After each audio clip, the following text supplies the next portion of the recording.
আসসালামু আলাইকুম, আমন্ত্রণ তৌফিক ট্রাভেল নিউজ ফ্ল্যাশে। সাথে আছি আমি নাহিদ সিরাজ নিম্মি।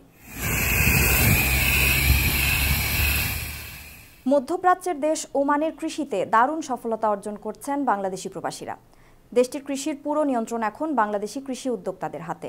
বিস্তীর্ণ মরুভূমিতে নানা ধরনের সবজি ফলাচ্ছেন, এমনকি বাংলাদেশের তরমুজ কিংবা আরবের বিখ্যাত ফল সাম্মামও চাষ করছেন তারা, যা রপ্তানি হয় প্রতিবেশী দেশগুলোতেও।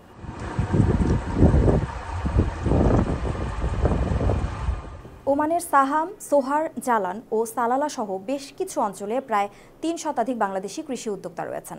ওমানের কৃষি উদ্যোক্তাদের মধ্যে অন্যতম বাংলাদেশি নাজিম উদ্দিন, যারা দেশটির কৃষিক্ষেত্রে বড় ধরনের ভূমিকা রাখছেন। মরুভূমির মাঝে দু চোখ যেদিকে যায় শুধু সবুজ আর সবুজ। ক্ষেতের মধ্যে ফলানো হচ্ছে লাউ, কুমড়ো থেকে যাবতীয় তরকারি। ফলের মধ্যে তরমুজের ফলনও ভালো।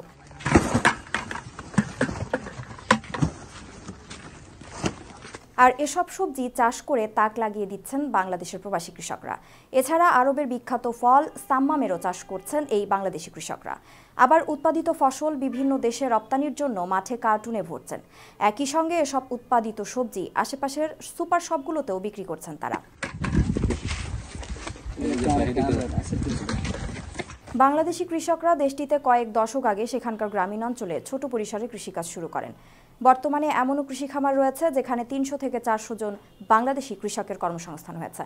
উৎপাদিত সবজি স্থানীয় চাহিদা যেমন মেটাচ্ছে, পাশাপাশি প্রতিবেশী দেশ বাহরাইন, সৌদি আরব এবং সংযুক্ত আরব আমিরাতেও রপ্তানি হচ্ছে। ওমানের প্রায় ৮০% বাজার দখল করেছে বাংলাদেশি কৃষি উদ্যোক্তাদের। বাংলাদেশ সরকার সুযোগ দিলে অনাবাদি ফসল থেকে সবজি উৎপাদন করে দেশের চাহিদা পূরণে ভূমিকা রাখতে চান এই সব দক্ষ উদ্যোক্তারা।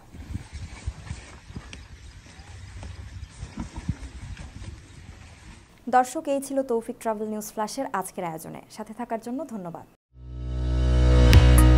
ওমানে ভিসা প্রসেসিং, ওমরা ও টিকিটিং এর বিশ্বস্ত প্রতিষ্ঠান তৌফিক ট্রাভেল। কম খরচে এয়ার টিকিটের জন্য কল করুন স্ক্রিনে দেয়া নম্বরে।